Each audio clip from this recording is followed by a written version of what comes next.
Thank you all so much for joining us and celebrating the art of hip hop, celebrating the 50th anniversary of hip hop. First, I must say thank you to the African American Research Library and Cultural Center, who is hosting this beautiful convening and over the past 3 days through tomorrow. And I'm just really thankful to be able to be here. I am a huge fangirl of the people you see sitting up here. As a native-born Miamian, we are going to spend the time talking about the love of record shops and the USA flea market in Miami. And really, when we talk about hip-hop, like what are the spaces that have made hip-hop so special? It is the community spaces, right? And being from Miami, growing up in the USA flea market, growing up with Cheryl Mizell's voice on the radio, the role of 99 Jams in the Miami hip hop scene. So we get to talk a little bit of all of that because we have all of that represented on stage this morning.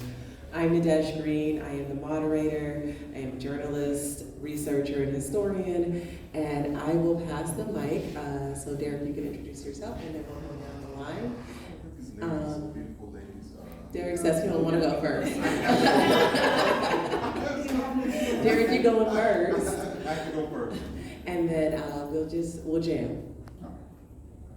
Liz, thank you for that. Good afternoon, everyone. Good afternoon. My name is Derrick Baker. I am a native South Floridian. Good to be home.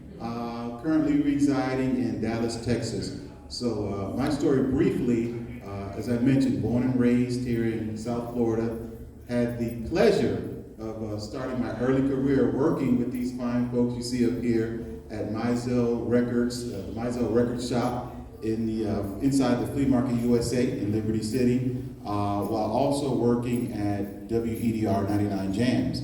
I spent some time working at WRBD Novice, a couple years, and in 2006 was promoted to the program director of WEDR 99 Jams, where I held that position until 2015, moved to Raleigh, North Carolina for a couple of years, and in 2019 got the ultimate dream job, moved to Dallas, where I am the operations for Reach Media Ricky Smiley Morning Show. So I oversee operations of the Ricky Smiley Morning Show, as well as DL Hughley Sharpton and the Erica Campbell Show in Dallas. Good to be home. Wouldn't miss this opportunity and can't wait to share some of my exciting stories of my time spent in the earlier years here in South Florida, music-wise, and of course my Mizell Record Shop stories, working with Cheryl Mizell for more than 20 years. So with that, good afternoon, and I'm glad to be here. It certainly is a pleasure to have an opportunity to sit and, as Nadege said, vibe about those experiences. Just the time that it took to go back and review the articles and look at pictures, they just kept bringing back more and more memories that just so fond. Well, I am Cheryl Mizell, part of a trio here. Mizell Records became a nationally recognized independent black retailer and a hub for Miami's black community in terms of culture. We were located at one point in 3 different flea markets, Flea Market USA, Northside, and 54th Street flea markets. Opening in 83 and closing in operations in 93, and then actually probably about another year before we actually completely closed out. We became Billboard reporters, which meant that we had an impact on the charts that were being reported. Initially with just rap and R&B, and then we were part of the very, very first rap panel. It was called Hot Singles, I think it was, in March of '89. We did music events. We had anniversary celebrations for the 86, 87, and 88. And those were showcases. The record companies came in, And Novice, who you see out there on the front row from MCA, was one of our favorites. She would come in the store and help us sell records. I mean, and I think one of the things that I was very proud of that we brought to that process is I learned very soon that the record companies were used to like calling people and asking them to like put things on their reports that may or may not have been true, but they were lobbying, for positions, right? And so I was like, wait a minute, this is going to be a problem. So one of the first things we did was to like just create these little tally sheets inside of the store, and every time people, the staff sold, they had to mark whatever they sold. So that way I had real data to report. So when people would call me, I was reporting the local stuff, but the nationals were trying to pressure us. But Novice figured out, well, if I give them some promo singles and I go down there and they sell my promo singles, then they will be reporting it. And I was like, I'm good with that. It's real data. So that worked.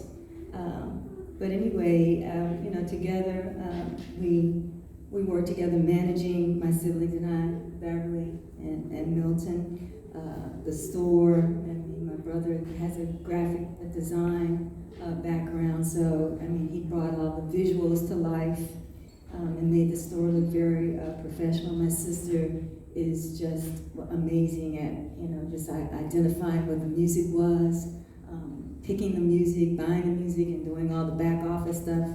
And so she's like the business mind, and clearly you can see I'm the one who got to do all the talking because they're a little bit quieter than I am, but they can talk too, but they're just a little bit quieter than I am. At any rate, we worked together on those different projects, and we're very proud, along with our mother, who of course provided the funds to Beverly and Anthony. I was away in DC at Howard.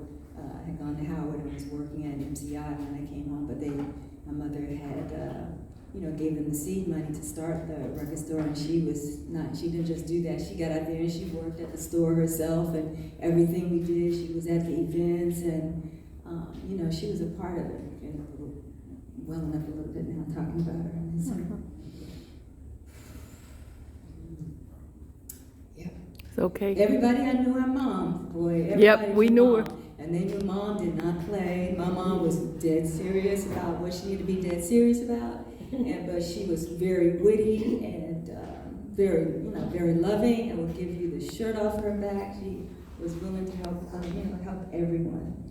At any rate, after I left the record store actually allowed me to pivot and go into radio, made connections with all the people I was meeting backstage, James T., Jerry Russian, and told them I had taken radio in school, but wanted to do the professional experience in radio.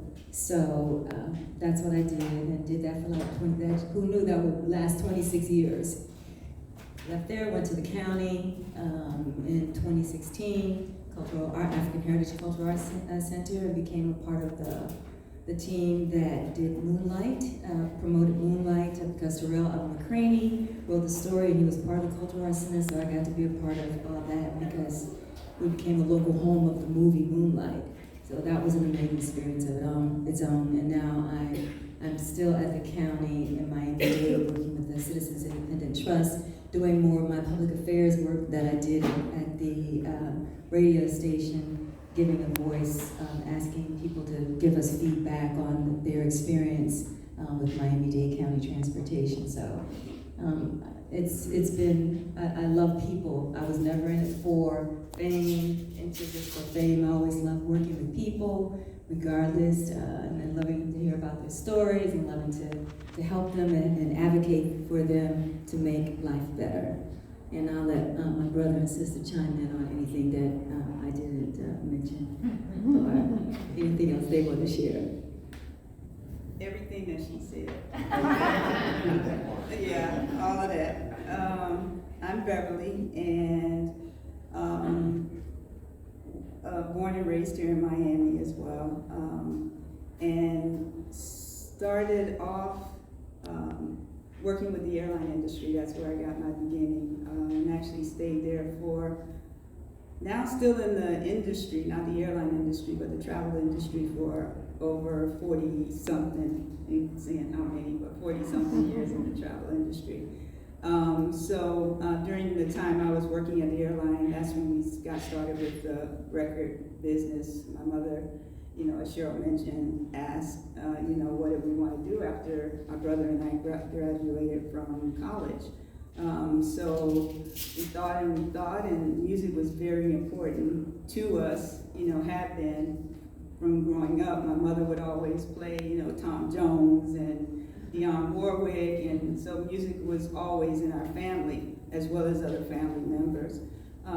So she asked us what did we want to do, and my brother and I thought about it, and I was always buying music, and I'll never forget, I was in Northside Shopping Center, and I was in the record store, and I would go there every time I got paid. I would go there, and I was saying, why am I spending my money here? And then the light bulb went off, and then that's when I came home and said, okay, that's what we wanted to do, and my brother and I decided to do that. We talked to my mom, and she said, if you want to do it, then hey, let's go do it.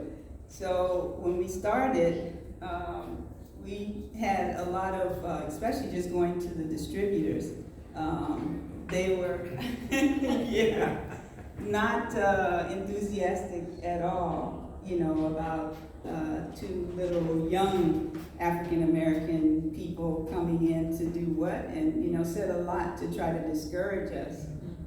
So they talked about, how all the stuff that, we had to do, and, I guess they thought we were, gonna take on the challenge. So Anthony and I went home and talked about it, and that even gave us more enthusiasm and determination and motivation to do it.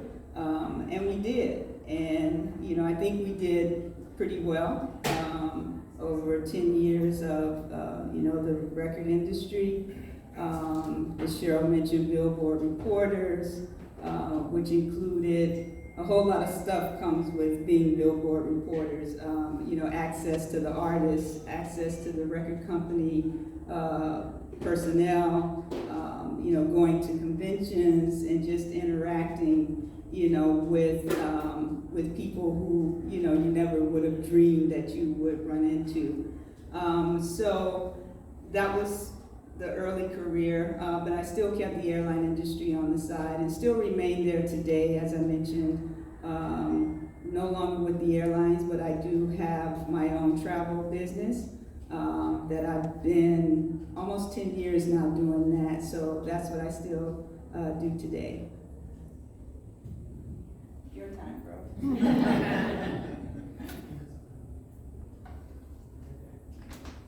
Okay, so what they said.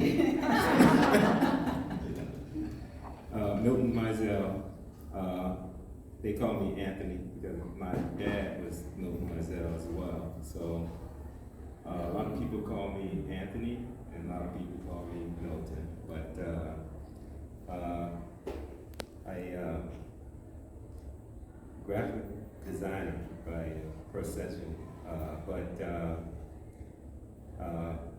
when, like Bev said, when we graduated from college, my mom, I remember that day when my mom came in, she said, you want to start a business?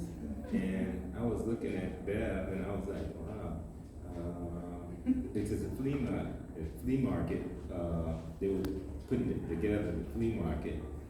And Bev said, records. And I was thinking about, yeah, I love music. I like a lot of music, so maybe this can work, We went to Jerry Bassin, which is the biggest distributor in Florida.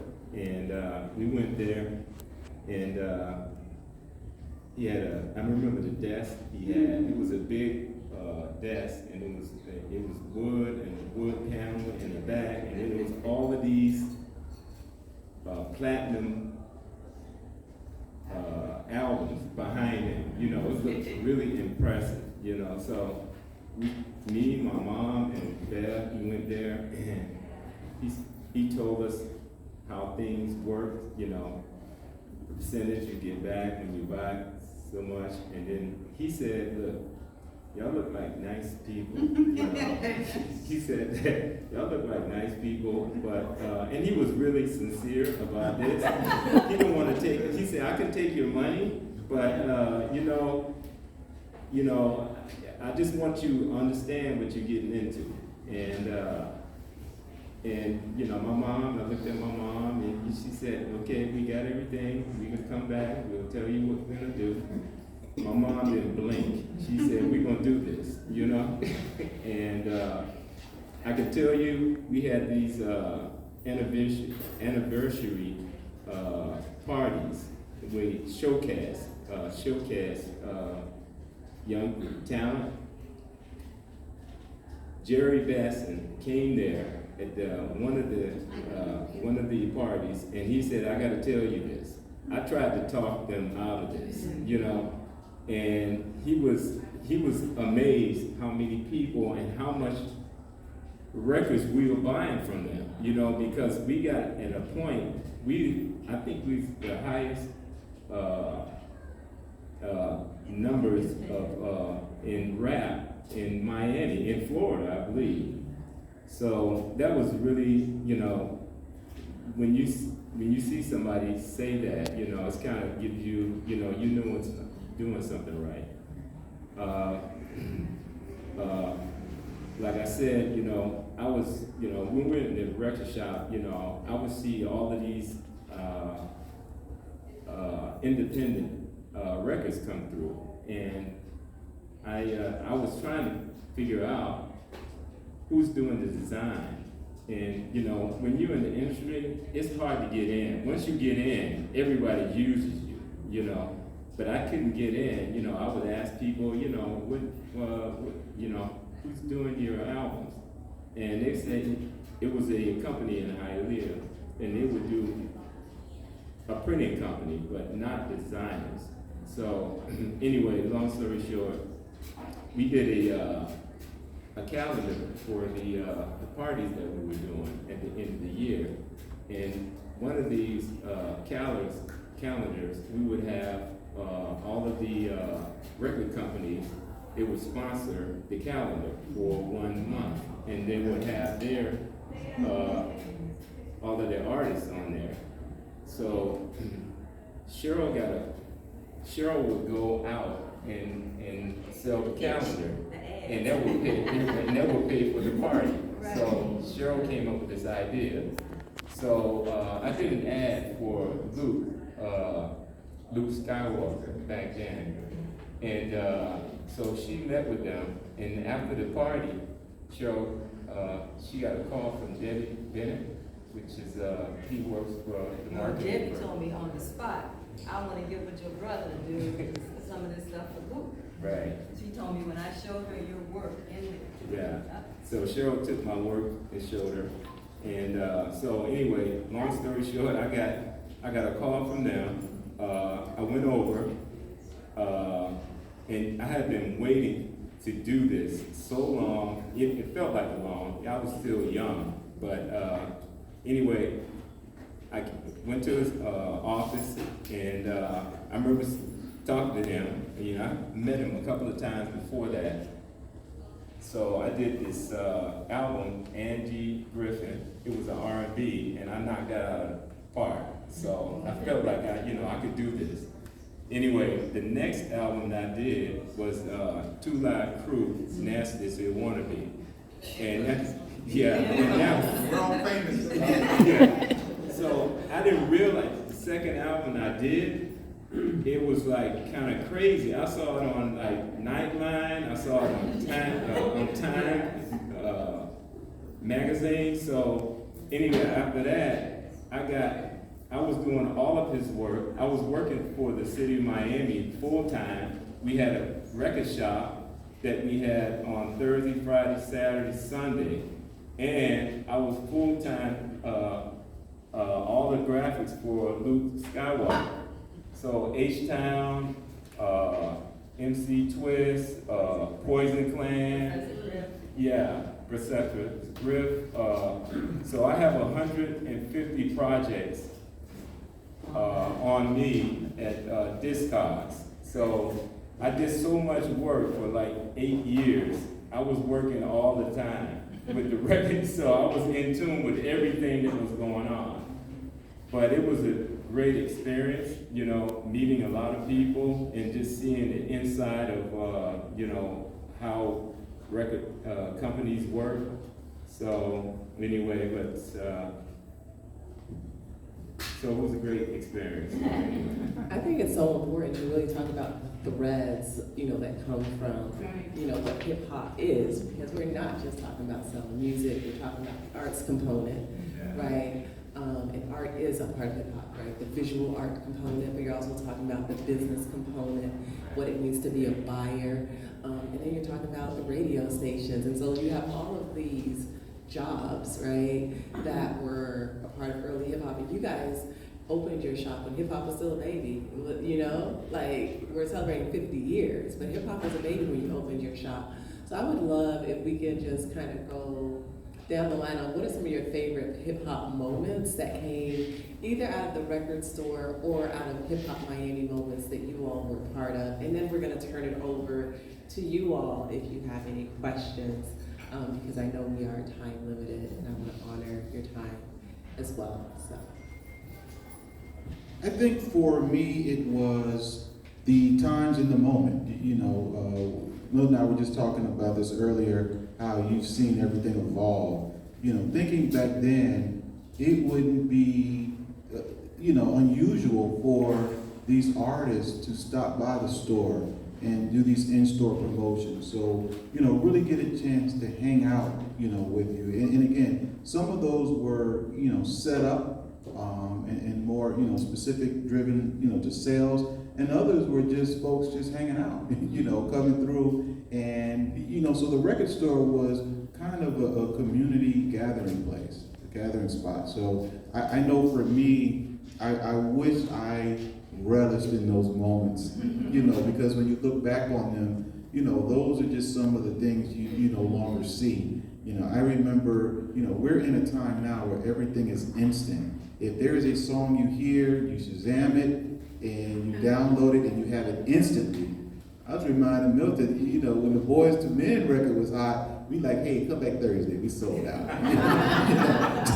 You know, so those days just don't happen, but again, having that experience of folks coming by. For me, I would say, I remember the Father MC promotion, and the other for me was MC Hammer, who was the hottest person at the time. But what I thought was so cool was MC Hammer would take time to speak to folks and meet with the kids. And I remember that time at the station he came by, and a lot, you know, some of these kids had never been in a limo before. And he instructed the limo driver to let them get in the car and just ride around the corner just so they would have that experience.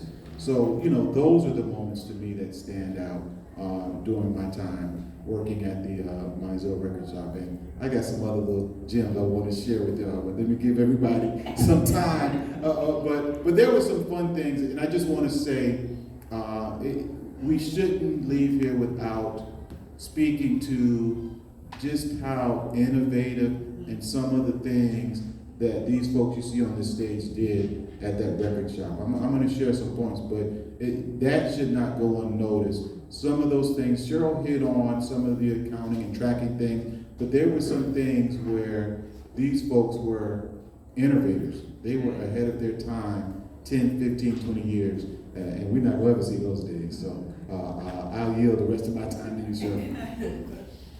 Well, when you mentioned about the moments, I think working in the record store, I mean, certainly, as Derrick mentioned, with the artists just dropping by on the fly, get a call and say, Queen Latifah at the shop, Cheryl. I'm like, who? What?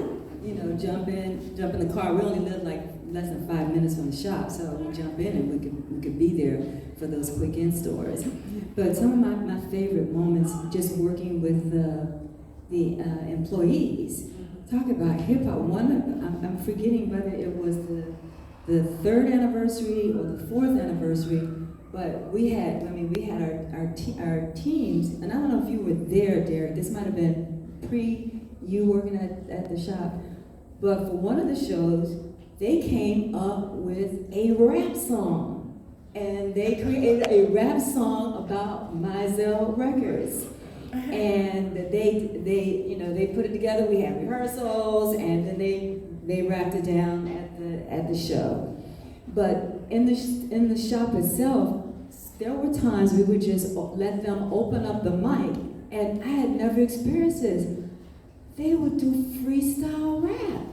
I was like, oh my God, Big D, I think we called him, but his name was Donald Tameka, and now he's Don Israel on Facebook.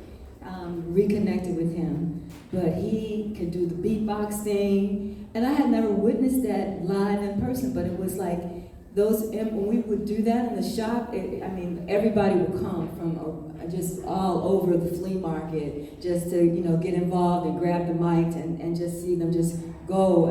Just for, and as long as we let them, they would just continue to make up stuff. So that was like a real revelation, and one of the things I really enjoyed, when I think back on those days and working with the employees, the team that we built, and so much that they wanted to create a rap song about it. We do have these on videotapes. I have to go and try to preserve all the, to get it transferred to digital so that it preserves. But those were that was definitely one of the moments to watch Stephen Roberts and Donald Demerit and Ozzie Gandy. We had family working in the store. All my friends' children, they came through there. We put them to work. Everybody, we groomed them, to work in the store and how to be professional. So I really enjoyed that part. Okay, I think to me, some of the best moments that I can recall is the anniversary parties that we used to do every year, because we were celebrating our anniversary, but also we were celebrating the local talent. So throughout the year, we would run into people, whether it's people who came into the shop to buy something and say, hey, I'm a rapper, or somebody I worked with, or someone was a comedian. But, just giving young people the opportunity to showcase them. And one of the comedians he was like 10 or 11, I think. So, just giving them the opportunity to come in. And those parties were, like 200 people. So it was just great exposure, for kids from our community to be able to come in and showcase their talent to people on, major record labels like Novice, So I think about those times, and now I'm getting choked up because I think about, how those kids would feel, just knowing that they were given the opportunity, to just kind of showcase their talent in front of, a large group of people. So I think those anniversary parties were really, the thing that I really liked a lot. I had a couple of aha moments in the record shop, because it was all, when you're there, it's always something going on. People come in, they things that they want, things that bring them back. But one time I was in, we had 3 shops at one time, and I was at one shop in Beverly Market, and I was sitting there with nobody in the shop, and I remember sitting there and I was waiting to go because it was like closing like maybe an hour and a half, and Joe Bullock, he came in and he said, hey, where's everybody? I said, just me. And he said, I want you to meet somebody. And I looked at the woman he was with, and I was like, oh, I know who that is. It was Nancy Wilson. And I was like, wow, I never expect to see her. But, I love her music, so it was one of those things. It was just, amazing just to meet her. The other thing that would happen, we went to Jack the Rapper, which is a big thing in the 80s. Oh, everybody went there. It's like, when you go there, you're gonna see everybody, the rappers. So we were at this party, Capitol party, which all of the labels do parties, right? So anyway, it was MC Hammer there, and Jimmy, I think it's his name. Jimmy Dawson, yeah. So he said, me and my mom, I think Bev was there, and MC Hammer, he was there. So he brought us over. He said, I want you to meet MC Hammer, and he was trying to introduce him, and he said, I know y'all. I said, really? I said, you know me? He said, no, I know y'all. Because Billboard did an article on us about the shop. And he read the article. And I was like, wow, it's amazing that he actually read that, But he was appreciated too, because, we were selling a lot of his records. Those kind of things, kind of resonate with me, and there's a whole bunch of things like that we did. So. And I just want to shout out that you guys were in Liberty City, and I love Liberty City. I'm a graduate of Miami Northwestern, everywhere we go, we carry on. Right, Bulls, this is how we are. And they have no shame. But you were at the epicenter, right? We still love y'all. We want big family. But the USA Flea Market, right? Like, you cannot be in Miami music world and not be at the USA Flea Market. Like, if you weren't selling bootleg CDs outside, if you weren't, because that was a thing, if you weren't in the back performing, because there would be open mics in the back in those performances, if you weren't getting your speakers put into your car to blast the music, like, that is where you went. And, it's no longer standing, but for me, like, that was a Miami Music Museum, and you guys were an integral part of that space. And so I just want to uplift the space that you guys built it in, right? Because it was a very Black music space that's no longer here. But I would love to open it up to you all if you have any questions for our esteemed panelists. And if you could please give them a round of applause, because they're just amazing.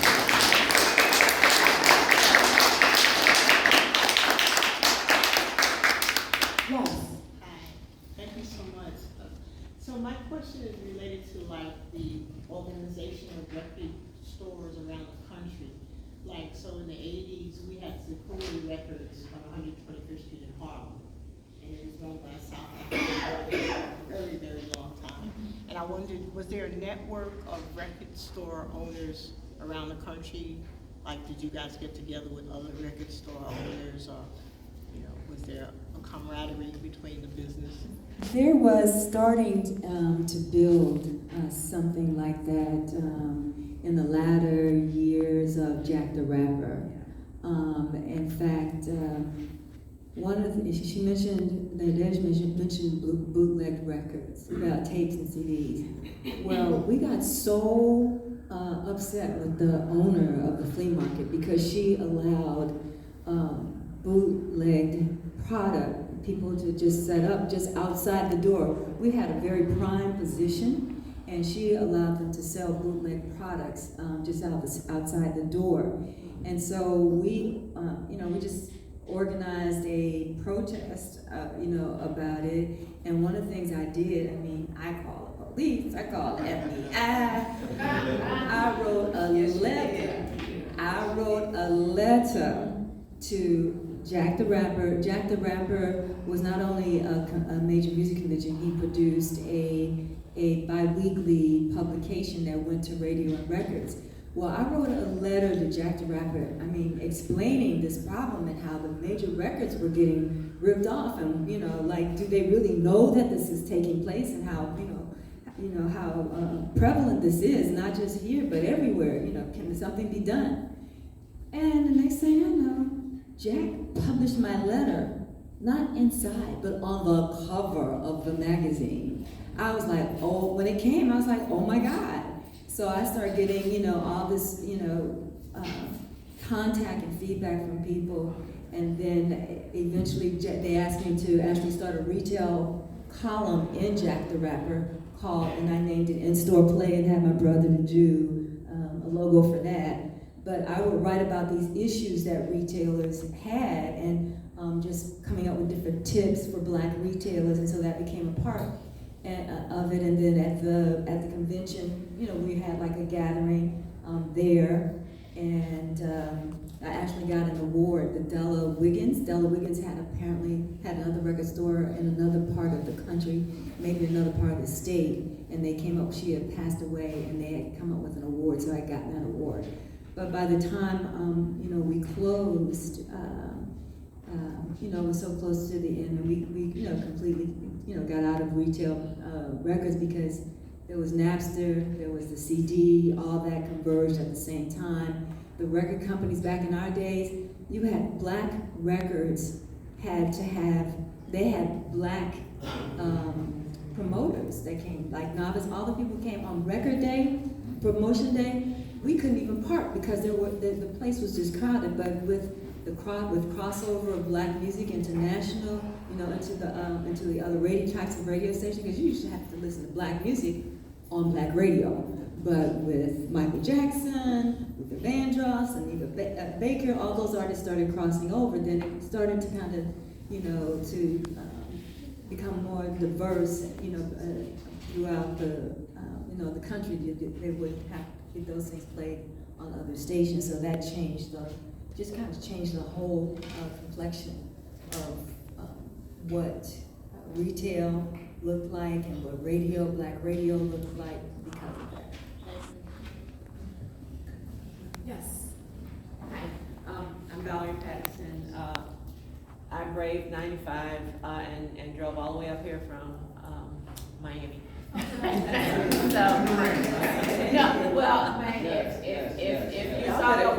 you saw the rain about an hour ago, like a grandmother of my age should not have been driving on 95. One of the reasons that I think that it was Providence, and I am so happy that I came because I really needed to hear the Mizell story, and I want to borrow that binder, but I don't think that you will let me borrow it, but you know, let me borrow it. I'm going over with my scanner. Nadege knows because of her work that it really isn't, and you mentioned it, it's so important to digitize the story, the images, the oral history. So one of my part-time jobs is Director of African Diaspora Studies at Florida International University. Awesome. And with the Wilsonian Public Humanities Lab, we are making an effort to collect oral histories, especially oral histories related to the Black culture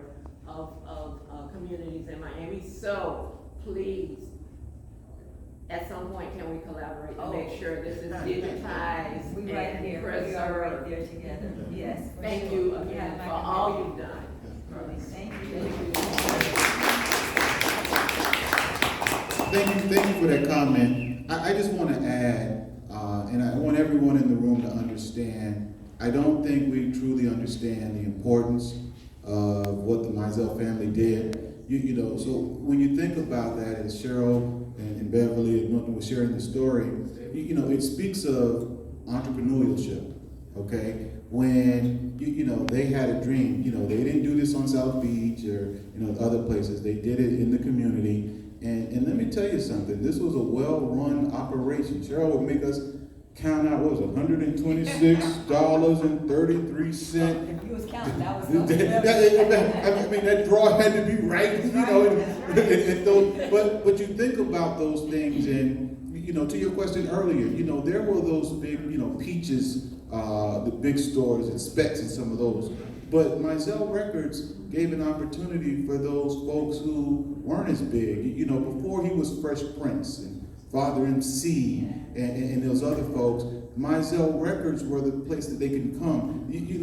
Jay-Z and Heavy D and the Boys, they didn't have prominent, location in those other places. So it was just important that we had, this family and folks doing that in our community. And You know, it's hard to believe now. We're in a time now where everything is instant. You know, if you want to, you know, get music, you can just get it. You know, it wasn't like that 15, 20 years ago. So, you know, to have that kind of impact, you know, a lot of these folks owe their career or a big part of that to folks like the Mizell Records Shop, you know, who offer that home, that place for them to really kind of get their career established. So I think it's really important that we archive that and not forget, you know, those things and just kind of what the family offered. And again, personally, from my experience, just as someone working part-time there, I mean, I remember, you know, there was you had the record player there, we played, you know, album come in, we playing cuts off the album, and, you know, folks would hear, hey, what's that? I want to buy that, you know.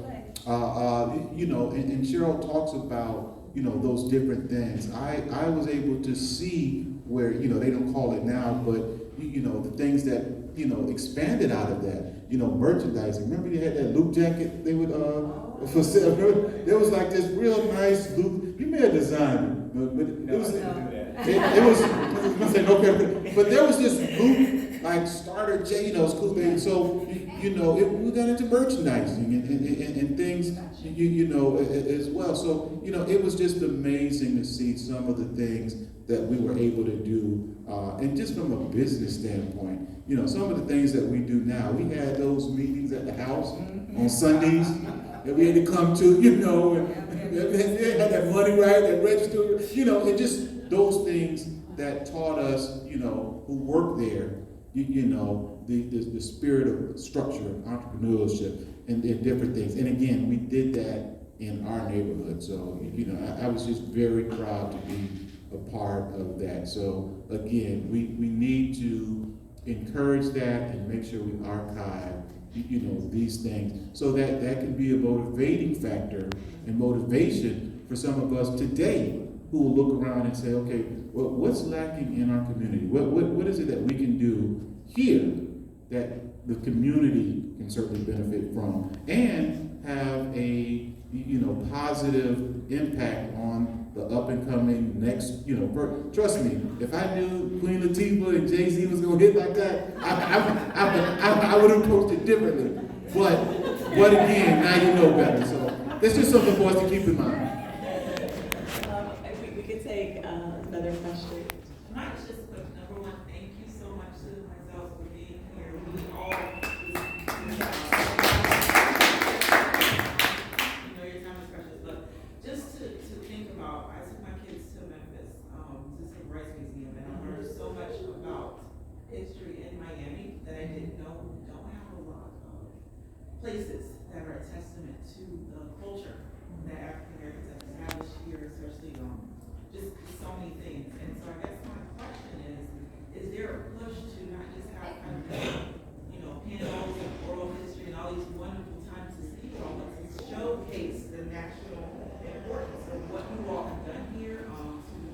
The flea market is gone now. We no longer see a dead point. We no longer have that monument to Black excellence that a lot of things came out of there. So I just wonder, even with your conversation about having the time to digitize, putting this stuff into, you know, college courses. We're all the way here in Fort Lauderdale, but this is coming out of Miami. We don't even have anything to change the demographics. Overtown is leaving and changing, and Liberty City no longer is what it was. Miami Gardens, all of the cities that, you know, were traditional Black cities. So how are we able to take this to the next level and make this kind of something that can be moralized to the gentleman's point, the next generation and the ones following? I will say, if you guys are on Instagram, you should follow @BlackMiamiDade. That is my Black Miami History Project. And there's also Black Broward. Emmanuel George, who is my brother in history, is based here in Broward, and we're always talking among each other. And I think it is important, like, to have these intergenerational conversations. Like, I know Cheryl Mizell because I call her the voice. The first time we met, I acted a complete fool because I grew up listening to her. So she's famous to me. She's like, I'm not famous. I'm like, you're famous, right? And I had this total fangirl moment the first time I met her. I'm like, you are Cheryl Mizell. But I think having intergenerational conversations, we were saying right before this panel that so much get lost because we don't know who came before us. We don't know the stories that came before us. And so in so much as we have gifts, you know, that we have to use those gifts for good, right? Like my magical power is storytelling and history. So I have Black Miami Day, and I just told Cheryl, I'm like, I'm coming to your house to scan some of this stuff and to do some oral history interviews, but it can't just be one place, right? It should absolutely exist at FIU, right? It should absolutely exist in institutions, but I'm really interested in not just how do we have the information, but my whole premise to history is give it back. Access. Right? Like it means nothing to save it and no one can access it, right? And so I'm like, how do we give it back to the people for whom the history belongs? I'm actually working on a USA Flea Market project now that's gonna look like an installation. Like I just recently finished an art exhibition on my Miss Black LGBTQ plus history, but I'm going to be doing something on the USA Flea Market because I love the language of Miami. We love tech, we love business. And I'm like, well, this was the original WeWork. This was the original, you know, co-sharing space, right? We collectively pay for our booths and pay for this mortgage, right? That's all of these co-working spaces. Before they were co-working, there was the flea market, right? And so how do we use the language, right, to actually honor what we have done here? Because there's a way people dismiss the flea market. And I'm like, first of all, you see these nails? Like when USA closed, I was heartbroken because the first lady of the church got her nails done there, the drag queens got their nails done there. Like it was an equitable and democratic space. All were welcome. You saw everybody at the flea market, right? Like it was a library system. Like it was really a democratic space. And like there is a way that you can get really highbrow about certain things that dismiss the beauty of Black spaces. But so much happened there. And it was also where you went to, you know, we don't have like a lot of spaces to learn, but if you were a barber or hairdresser in Miami, before you got your shop, you started at the flea market, right? That was apprenticeship, right? Like you apprenticed at the flea market. So that like all of those things, so how to honor those spaces. But I think to your point is really who are the history keepers in our community and hold them accountable too. Like what are these institutions doing and how can you point them to the folks, right? And be like, well, what are you guys doing, right? There are many institutions that are history keepers in South Florida. So are they keeping our history? And if they aren't, why not? And they will listen to y'all. And so please feel empowered to make those asks, right, and demands, really. They're giving me the wrap up, but we are gonna be hanging out afterwards, so you are free to talk to anyone up here for a bit. But I really wanna say thank you so much to each and every one of you around just the history that you all have created. Thank you so much. And thank you all of y'all for being here today and for braving I-95. Thank you so much. And we'll be around, so please feel free to come up and say hi. And a big thank you to Nadege for doing such a great job of moderating and for the work that you're doing.